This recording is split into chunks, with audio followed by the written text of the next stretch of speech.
యూదుల్లో నుండి కలుగుతున్నది. అయితే యథార్థముగా ఆరాధించేవారు ఆత్మతోను సత్యముతోను ఆరాధించే కాలం వచ్చుతున్నది. దేవుడు ఆత్మ గనుక ఆయనను ఆరాధించేవారు ఆత్మతోను సత్యముతోను ఆరాధించవలెను. చివరిగా సత్య ఆరాధన మనము చేయగలం. అందుకే మనము మన కీర్తన పుస్తకంలో ఏమున్నది? దుష్టుల ఆలోచన చొప్పున సత్యారాధన కీర్తన. కాబట్టి మనము ఏం చేయాలా? ఎలాంటి ఆరాధన చేయాలా? పైన తెలుపబడినటువంటి ఆరాధనకి దూరముగా ఉండి దేవుడు వాక్యమై ఉన్నాడు కనుక వాక్యం అనేటువంటి దేవుని ఆత్మతోనూ సత్యముతోనూ దేవుని ఆరాధించాలి. అట్టి ఆరాధన దేవునికి ఇష్టం.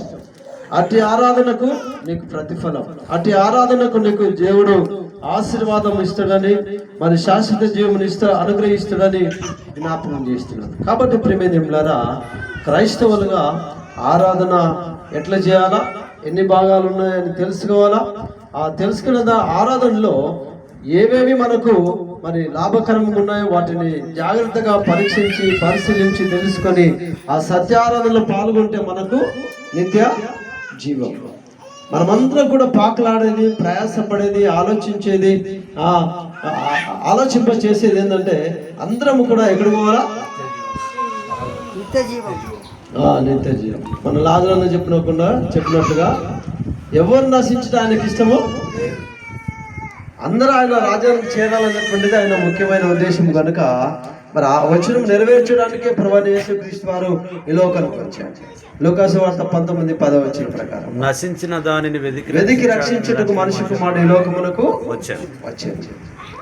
ఒకవేళ నువ్వు అది చేరాలంటే సత్యారాధన నువ్వు నీలో కనబడాలా. సత్యారాధన నువ్వు క్రమంగా ఆరాధించినప్పుడే నిజంగా పరలోకపు తండ్రి నీ ఆరాధనకి మెచ్చుకొని తగిన ప్రతిఫలము దేవుడు మనందరికీ దేవుడు ఇష్టం.